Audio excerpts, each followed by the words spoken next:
Catarina de Aragão, a primeira Henriquete, ou melhor, a primeira esposa de Henrique VIII, mais conhecido como Tóxico VIII.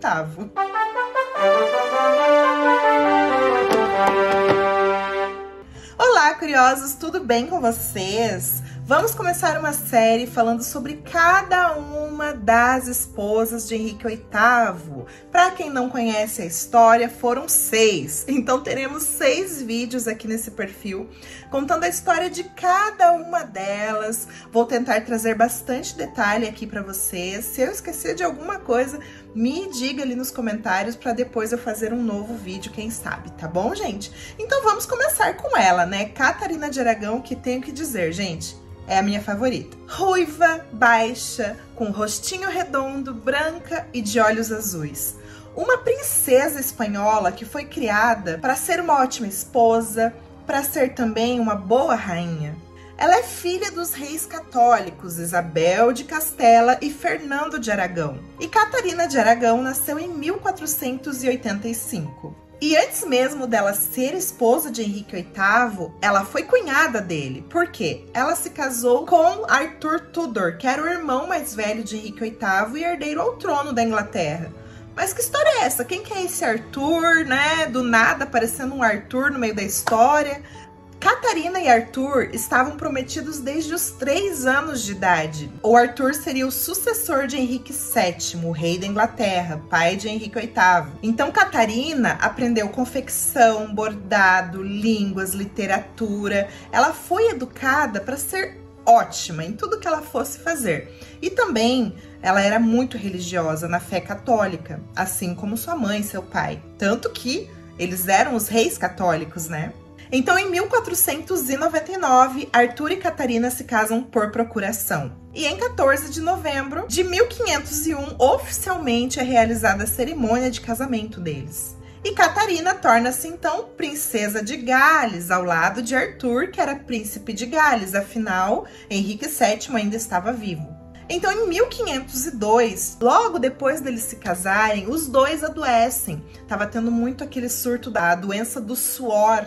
Então, as pessoas tinham febre, suavam muito e pouco tempo depois morriam. Tanto Catarina quanto Arthur tiveram essa doença, porém, Arthur não resistiu e morreu em 1502.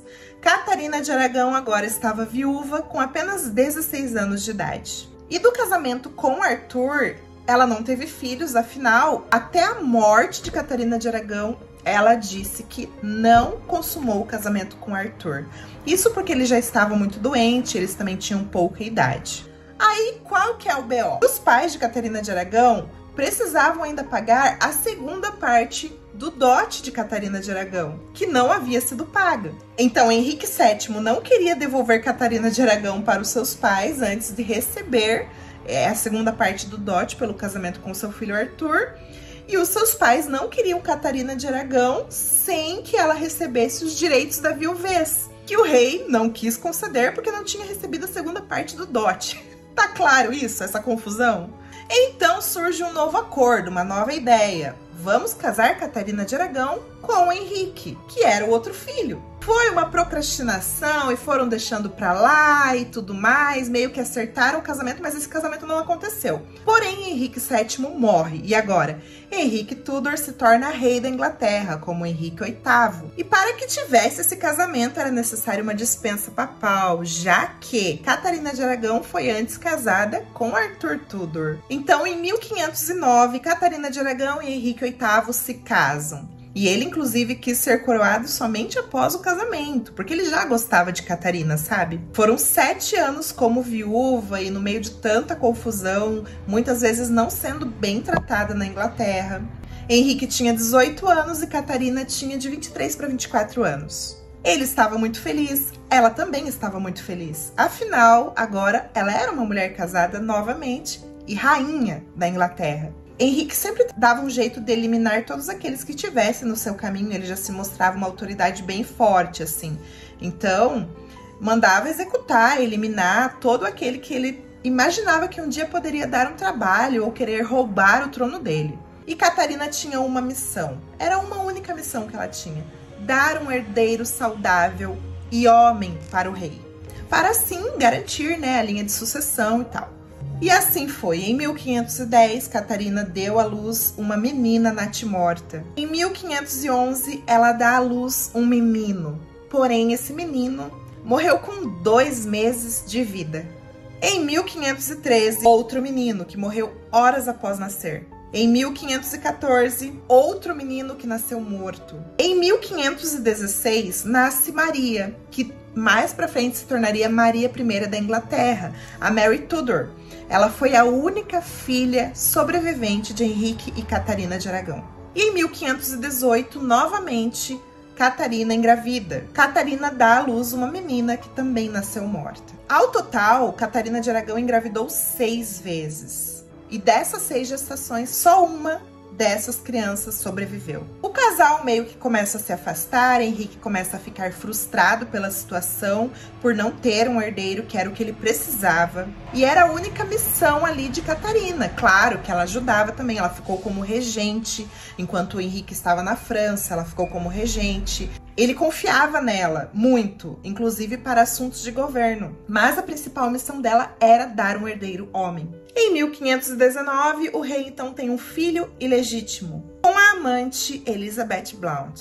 E esse filho era um menino, Henry Fitzroy. E ele ganhou um título, Duque de Richmond. Henrique VIII, então, começa a culpar a rainha por não dar um herdeiro homem a ele. Toda a culpa caiu sobre ela. Por que com outra mulher ele conseguia ter um filho ilegítimo e a Catarina de Aragão, que era rainha, esposa dele, não conseguia dar um filho legítimo a ele? E saudável. Aqui em 1519, ela já tinha 34 anos, então era uma idade avançada para novas gestações na época. Catarina se agarra cada vez mais na religião. Inclusive, se autoflagelava.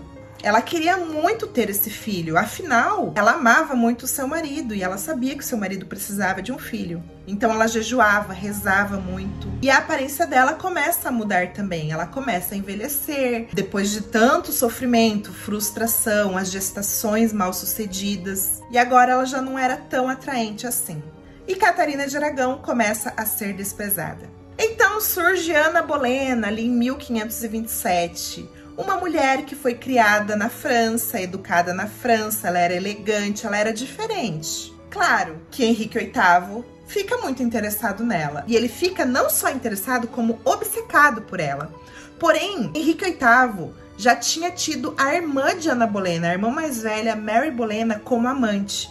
Então, Ana Bolena viu tudo o que aconteceu com a irmã dela, que ela foi desprezada, que Henrique VIII usou ela, né, ali para saciar os seus desejos, e depois ela foi descartada como um objeto.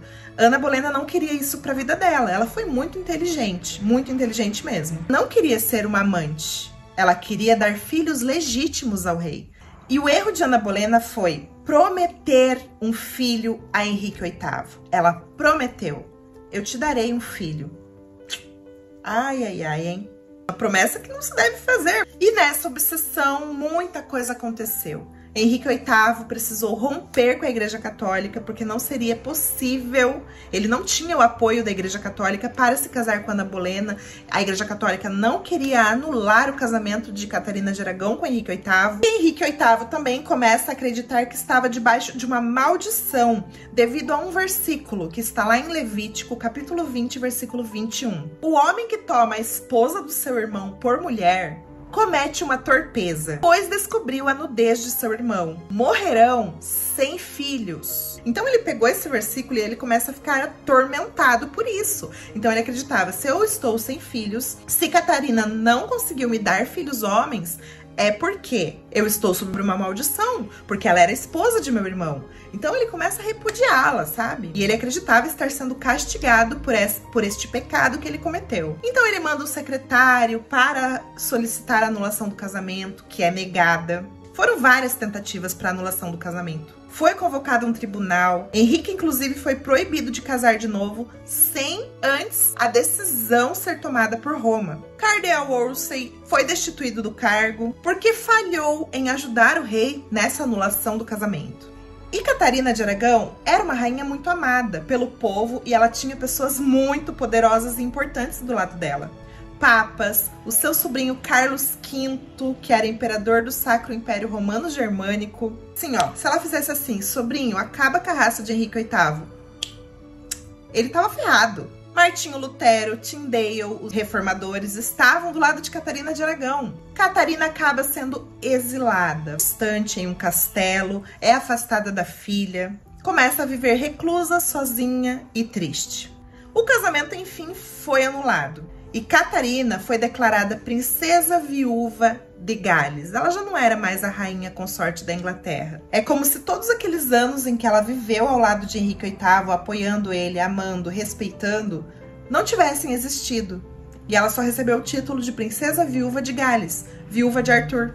Henrique VIII foi excomungado e rompeu com a Igreja Católica. Se tornou agora o chefe supremo da igreja, uma igreja protestante, a anglicana, que está de pé até hoje. Catarina só poderia ver sua filha e ela teria mais regalias se ela e a filha aceitassem Ana Bolena como rainha legítima da Inglaterra, coisa que ambas recusaram. E o fim de Catarina de Aragão foi muito triste, sozinha, afastada da filha, doente. O coração dela estava negro, ela tinha um tumor no coração. No funeral de Catarina de Aragão, que morreu como princesa viúva de Gales, a sua filha Mary Tudor não pôde comparecer. Henrique VIII também não compareceu e não permitiu que a filha comparecesse. E assim acabou a história de uma rainha amorosa, bondosa, caridosa, que o povo amava. Uma mulher que esteve ao lado de um rei que no final acabou não valorizando ela e tratando-a como um objeto. Mas este era só o começo das desventuras de outras mulheres que viriam depois dela. Viriam mais 5. E nenhuma delas teve uma história tão satisfatória não, junto com Henrique VIII, mais conhecido como Tóxico. Você vai entender muito bem, se você ainda não conhece bem a história, mais pra frente você vai entender muito melhor porque eu chamo ele de Tóxico. Ou Desquerido também. Então essa foi a história de Catarina de Aragão. Até o próximo vídeo.